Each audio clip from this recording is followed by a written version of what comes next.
En varios lugares de varios países del mundo encontré el mismo cartel. Me llamó mucho la atención ese cartel que estaba en los aeropuertos, en las estaciones de autobuses, en las estaciones de trenes, en todos lados un cartel que decía "se busca". Y como me llamó la atención lo copié, y ya que lo copié, lo leo. Se busca. Peligroso sujeto fuera de la ley, matrero errante, vago y mal entretenido, sus hambres insaciables y su incapacidad de obediencia lo han hecho autor de numerosos delitos de alteración del orden y estupro de las reglas.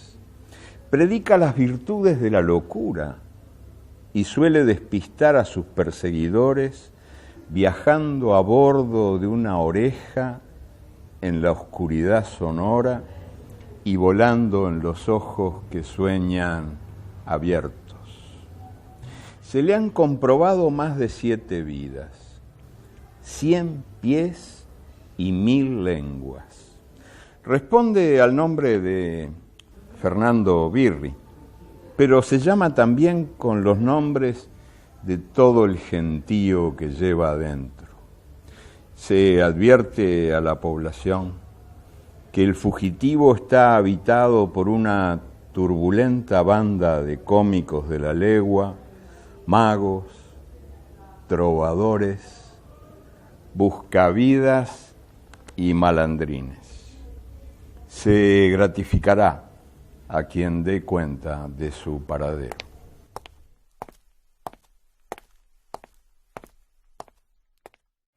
Estamos aqui com o cineasta argentino Fernando Birri, que vai conversar um pouquinho com a gente sobre cinema latino-americano e sobre seu novo filme El Siglo del Viento. Una transposición del ensayo de Eduardo Galeano, escritor uruguayo, que tiene el mismo título, El Siglo del Viento. Es el tercer libro de una trilogía y el título de la trilogía es Memoria del Fuego. De alguna manera, un poco sintéticamente, te diría que Memoria del Fuego y El Siglo del Viento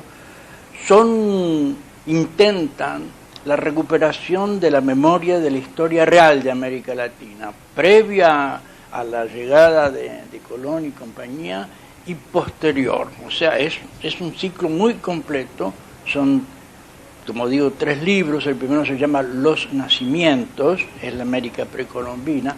El segundo se llama Los Rostros y las Máscaras, y son los años que siguen a esto, el 600, el 700, 1800. Y el último, El Siglo del Viento, es el siglo pasado, o sea, es el siglo XX. Y lo que quizás se puede decir para caracterizar todo este gran ciclo es que lo que Galeano cuenta y lo que yo intento contar en El Siglo del Viento es la historia no oficial de América Latina, o sea, es la historia real de América Latina. No es una historia hecha de héroes y caballos, o de héroes sobre caballos de cartón piedra, sino es la historia de la gente que realmente ha construido este continente con sus trabajos, con sus amarguras, con sus felicidades, con sus acciones, con sus sueños, enfrentados de algún modo a aquellos otros que también en este continente lo han deconstruido, que justamente creo que se puede decir en gran parte son los protagonistas de la historia o de las historias oficiales. E por que o senhor resolveu levar para as telas a vida de Miguel Mármol? Porque Miguel Mármol es el mejor ejemplo de, te diría, lo que podríamos decir con una frase de Frantz Fanon, los humillados y ofendidos de la tierra. Es decir, es una figura de un salvadoreño del pueblo, un hombre del pueblo, que tiene la virtud de morir 12 veces y resucitar 13. Es decir, es un personaje increíble, es un luchador, es un fundador de sindicatos, es un hombre de gran pelea cívica, digamos así, un hombre de una profunda ética revolucionaria que de alguna manera, sea Eduardo Galeano, sea yo en la película, asumimos como un símbolo de América Latina. Este continente tan castigado, pero al mismo tiempo con tanta reserva de resistencias.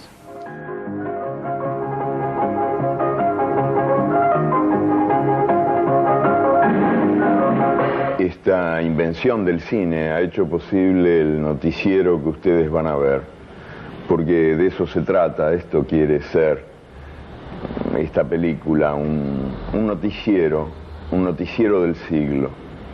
Empieza con el segundo nacimiento de Miguel Mármol, un salvadoreño que murió y nació muchas veces, como muchas veces murió y nació la tierra americana que aqui contamos.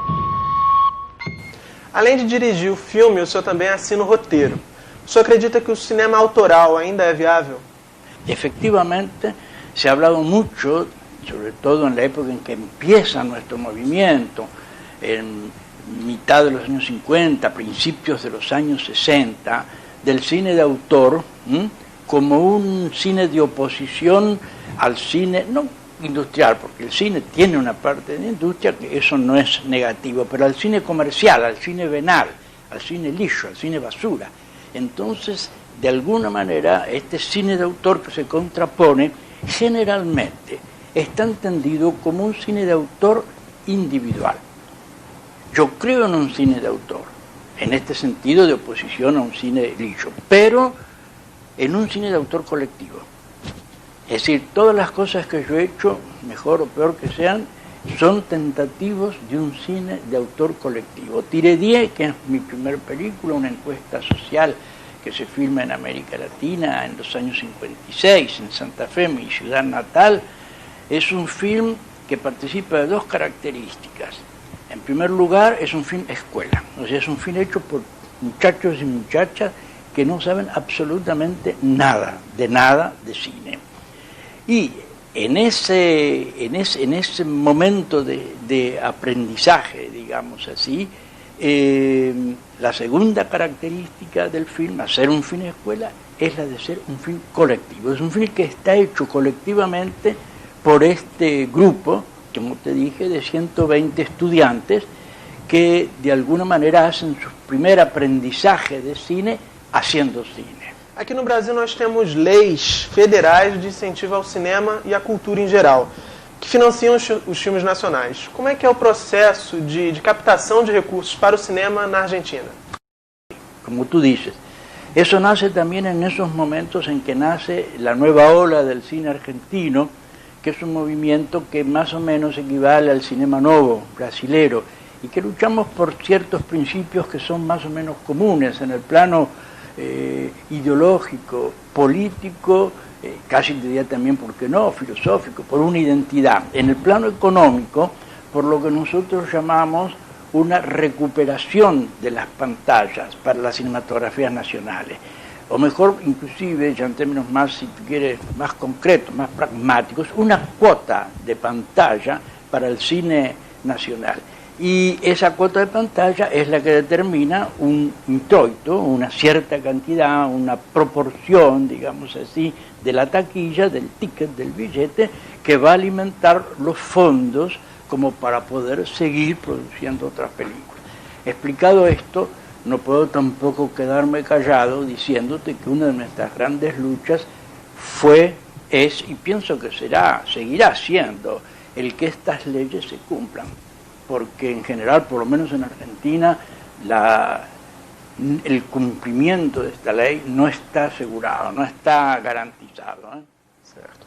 O cinema americano hoje é um grande gigante, né, que além de atrair o maior número de espectadores, também concentra o interesse das grandes distribuidoras internacionais. Na sua opinião, qual seria a solução para tornar o cinema latino-americano mais competitivo fora dos seus países de origem? Bueno, tú has dado inclusive la causa que complementa en parte, que nuestras películas no lleguen a nuestras pantallas. Hay el problema no es solamente que de pronto una película argentina no llega a Brasil o que una película brasileña no llega a Argentina, y lo mismo se podría decir una película venezolana en Bolivia. No, es que inclusive nuestras propias películas no llegan a nuestras propias pantallas. Hay problemas para que una película argentina se vea por el público argentino, que se supone que es su primer destinatario. Y tu pregunta tiene que ver directamente con la explicación de esto, porque lo que pasa es que las famosas empresas supernacionales, supranacionales, en este caso específico, como tú lo dices con nombre y apellido, norteamericanas, son las que de alguna manera tienen el control de este mercado y por lo tanto ningunísimo interés en que otras películas, inclusive las del propio país, no digamos ya las latinoamericanas, pero ni siquiera las del propio país, puedan llegar a su destinatario primero, que es el público de cada país. Así que creo que es un proceso de economía perversa, pero aunque no es este el espacio ni la entrevista para analizarlo, no diferente de todo el proceso de economía perversa por el cual un imperio domina a lo que él supone que son sus súbditos e impone las reglas del juego. O senhor defende a importância da criação de uma identidade do cinema latino-americano. Atualmente, o senhor acredita que essa identidade já está estabelecida? La identidad no va a estar nunca establecida del todo, porque la identidad es un proceso dinámico, como todos los procesos culturales, como todos los procesos humanos. El día que estuviera establecida sería una especie de identidad, como te diría, arterioesclerosada o una momia. Entonces, es de esperar que no se llegue a esa identidad. Te podría poner un ejemplo un poco maligno. Los pueblos europeos, los pueblos de Europa, que tienen una identidad bastante establecida, son pueblos que en parte desde el punto de vista de las nuevas pulsiones de la vida, del mundo, de las culturas contemporáneas, no siempre tienen la rapidez de reflejos como para realmente insertarse en lo que es el flujo de la historia en su devenir hacia un futuro. Por lo cual, digamos, me parece que lo que podríamos analizar como respuesta a tu pregunta es si hoy hay más o menos identidad que cuando empezamos nuestro movimiento, repito, mitad de los años 50, la segunda mitad del siglo más o menos, para ser sintético. Y yo te diría que sí, sinceramente te diría que sí. Te diría que con respecto a lo que fue un momento o movimiento de vanguardia en aquellos años, y aquí sí es lo que después iba a ser conocido como nuevo cine latinoamericano, de alguna manera con el pasar de este medio siglo, digamos así, quizás en parte ha perdido esa caracterización polémica con la cual nos presentamos con nuestras primeras obras. Y esto vale también para Brasil, ¿no? Vale para Vidas Secas, vale para Dios y el Diablo en la Vida del Sol, como vale para Tirio Los Inundados. Pero también es verdad que lo que para nosotros era una búsqueda de algo que nosotros mismos no sabíamos bien todavía lo que era, hoy me parece como un dato adquirido en lo que yo te diría, sin retórica, la maduración de la conciencia de un nuevo cine latinoamericano. Si me permites, complementaría esto que te digo diciendo que ese fenómeno no es solamente cinematográfico, ese fenómeno es un fenómeno metacinematográfico, si tú quieres, es un fenómeno que va más allá del cine y que de alguna manera implica todas las artes. Y en una época como esta, que es una época que privilegia la multimedialidad, las artes multimediales, más que nunca me parece que esta conciencia se da a través de esas distintas formas expresivas. El cine es una de ellas y por lo tanto está también en esta maduración de la conciencia que en definitiva, dicho con otras palabras, es maduración de la identidad. No início de sua carreira, o senhor fez muitos filmes de curta-metragem, mas já se mostrou preocupado com uma aproximação das linguagens dos filmes de curta e longa-metragem. O senhor acredita que essa aproximação é prejudicial?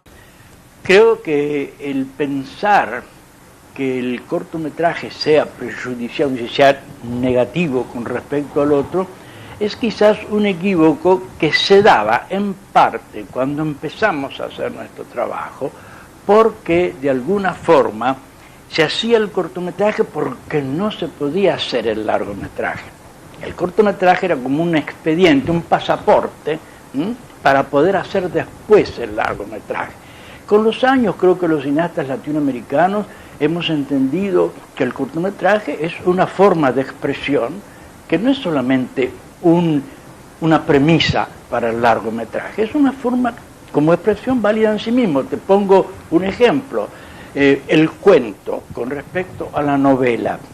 ¿Es una expresión previa o es una forma autónoma que puede seguirse escribiendo después que escribiste una novela, por ejemplo? Yo creo que sí, yo creo que un cuento y una novela, en su duración, que es el problema del corto y del largometraje, son formas expresivas que requieren esa duración y no otra. Y si me apuras, si me aprietas, si me llevas al ejemplo personal, te diría que yo no solamente que hice películas de cortometrajes antes de los largos, las sigo haciendo después. Yo alterno el corto con el largo y creo que son dos tiempos, dos duraciones que se complementan, pero de una manera, te diría, casi necesaria en la medida en que uno lo sienta como necesario. Pero también hay otro tema que funciona o juega con este, y es el tema del documental y de la ficción. Es decir, por una parte se habla del documental como un género y se habla de la ficción como otro género. Generalmente se privilegia la ficción porque hay como una especie de opinión común por la cual todavía la ficción sigue siendo como un género privilegiado con respecto al documental. Tampoco creo en eso. Creo que son dos géneros que responden a dos necesidades distintas, y te digo más, en mi obra personal el tentativo ha sido generalmente crear una tercera dimensión de la imagen, que es lo que yo llamo DocFic. El DocFic, que además aquí en Brasil ha sido teorizado por Orlando Senna, por ejemplo, que fue director después de mí en la Escuela Internacional de Cine y Televisión de Cuba, la Escuela de Tres Mundos, América Latina y el Caribe, África y Asia. Hemos trabajado sobre esta especie de conjunción del documental, y de la FIC, la ficción, para crear este nuevo género que es el DocFic, que por otra parte es un género como que cada vez está más presente en las cinematografías de todo el mundo, como una tercera dimensión de una imagen, un 3D de la imagen, que responde también quizás a una visión del mundo donde los géneros tradicionales ya no sirven para expresar esta especie de caleidoscopio enloquecido que somos. Certo. O senhor diria hoje que os filmes de curta-metragem ainda são um espaço de experimentação, ou o senhor acha que não? Parece que es una concepción justa, pero un poquito superada por los acontecimientos. Sí, es así, obviamente, hasta por razones muy fáciles de explicar, porque por razones económicas. De pronto es más fácil hacer un pequeño film de 1 minuto, para poner un ejemplo exagerado, que te permita hacer lo que se te da la gana, que un film de 1 hora y media que te permita hacer lo que se te da la gana. Por lo tanto, en términos absolutos, digamos, la respuesta es sí. En términos relativos no tanto, porque creo, y además hay hechos, hay pruebas, digamos, en la historia del cine, sobre todo en la historia del cine contemporáneo, donde la experimentación se da también en filmes que tienen no solo la duración de un largometraje, sino inclusive, te diría, hasta el sostén, la plataforma económica, la base económica de una película de costos altos, no de costos mínimos o menores como pueden ser los de un cortometraje. Así que creo que la experimentación no está en los tiempos, ya ni siquiera está de alguna manera asfixiada o sofocada por el tema económico, sino por lo que tienes acá adentro. Acuérdate que en Limelight de Chaplin, que llamó esa película, Luces de Candilejas se llamaba en español, cuando Chaplin habla con su novia, ahí están en una ventana, y él dice, mi papá era pobre, dice Chaplin, el único juguete que pudo regalarme fue este. Bueno, es el uso de ese juguete el que de alguna manera también hace que la convencionalidad de un lenguaje sea sustituido por la experimentación. Hay un último equívoco que descifrar o que aclarar también. Cuando se habla de experimentación, se habla de la experimentación generalmente en términos formales, en términos lingüísticos, en códigos de lectura lingüística. Yo creo que eso no es que sea injusto, pero una vez más es parcial. porque cuando nosotros hicimos Tire 10, la película, la primera encuesta social que se filmó en América Latina, con ese grupo de muchachos y muchachas como te contaba antes, la película era una película experimental en el sentido más necesario de la palabra para nosotros, pero la experimentación, fíjate, fue una experimentación de sentido, porque tratábamos de mostrarle al país, tema de la identidad, una realidad que hasta ese momento había sido inédita, no porque no se pudiera ver, sino porque no se quería ver. Era una experimentación desde el punto de vista del lenguaje, porque contrariamente a cierto tipo de lenguaje estereotipado, convencional, intentábamos realmente un lenguaje revelador de la realidad, un lenguaje que prácticamente nosotros decíamos, pongamos la cámara a la altura de los ojos de un hombre. Esa era un poco la clave estética. Y era una experimentación, un experimento desde el punto de vista productivo, porque estábamos por primera vez en Argentina, en América Latina también, produciendo un film financiado por una universidad. Entonces, fíjate, el concepto de experimentación fue atacado, fue, digamos así, asumido en sus tres dimensiones, en una dimensión integral. Después el resultado, eso no toca a nosotros juzgarlo, pero digamos, el motor, el espíritu, lo que animó, digamos, esta aventura, porque fue una real aventura cinematográfica, foi justamente el de uma experimentação radical. E qual a importância que o senhor diria, o senhor falou desse filme experimental com pessoas que nunca tinham feito cinema antes, e qual a importância das escolas de formação de profissionais de cinema? O senhor tem envolvimento com essas escolas também? Mira, es verdad, yo fundé en Santa Fe en el año 56 la primera escuela de cine que una universidad latinoamericana se pudo permitir, con gran resistencia interna también. No hay que idealizar las cosas, no te creas que eso nació así de manera indolora, eso nació con mucha polémica, nació con mucha lucha, nació con mucha resistencia, inclusive en una universidad progresista, pero que tú sabes que hasta un cierto punto, porque siempre hay resistencia frente a lo nuevo. Por otra parte, cuando hicimos la escuela en Cuba, con Fidel Castro, con García Márquez, con los compañeros de nuevo cine latinoamericano, de alguna forma esa escuela también se propuso como algo, como un experimento. Yo definí la escuela de Cuba muchas veces como un experimento dentro de otro gran experimento que se llama Revolución Cubana, te lo digo así de clarito. Y realmente fue eso. Ninguno de nosotros pretendía ni pretende tener la verdad revelada. Nadie baja del monte con las tablas de la ley diciendo, primero esto es lo que hay que hacer. Intentamos todo lo que nosotros hemos hecho, no son más que tentativos, no son más que experimentos. Y justamente dentro de esta pregunta me parece que es necesario también recordarte y recordar a nuestros amigos que nos están escuchando que uno de los principios que teníamos en nuestra escuela es el derecho al error. El estudiante tiene el derecho al error, pero ojo, el derecho al error no quiere decir que el estudiante tiene que hacer cualquier mamarrachada. No, no es eso. Es más, la escuela siempre se trabajó con un viejo lema que pertenecía a Leonardo da Vinci, que es obstinato rigores, obstinado rigor, obstinada seriedad, obstinada responsabilidad, obstinada conciencia.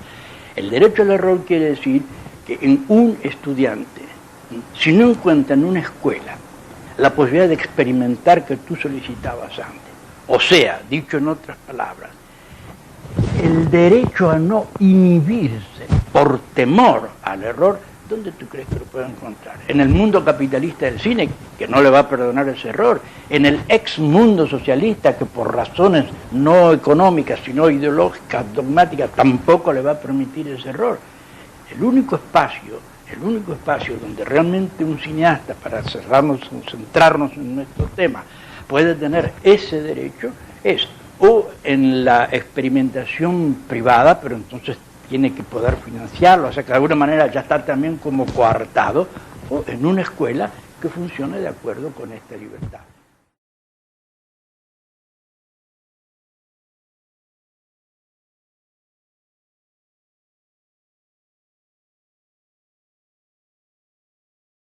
Voy a leer, sí, unas palabritas que tienen que ver con el derecho de soñar, con el derecho al delirio, a partir de algo que me ocurrió en Cartagena de Indias, hace ya algún tiempo, cuando estaba en la universidad dando una charla junto con un gran amigo, un director de cine argentino, Fernando Birri.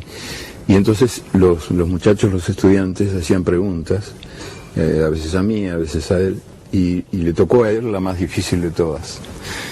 Un estudiante se levantó y preguntó ¿para qué sirve la utopía? Y yo lo miré con lástima, digo, uy, qué lío ahora. Y él contestó estupendamente, de la mejor manera. Dijo que la utopía está en el horizonte. Y dijo, yo sé muy bien que nunca la alcanzaré. Que si yo camino 10 pasos, ella se alejará 10 pasos. Cuanto más la busque, menos la encontraré, porque ella se va alejando a medida que yo me acerco. Buena pregunta, ¿no? ¿Para qué sirve? Pues la utopía sirve para eso, para caminar.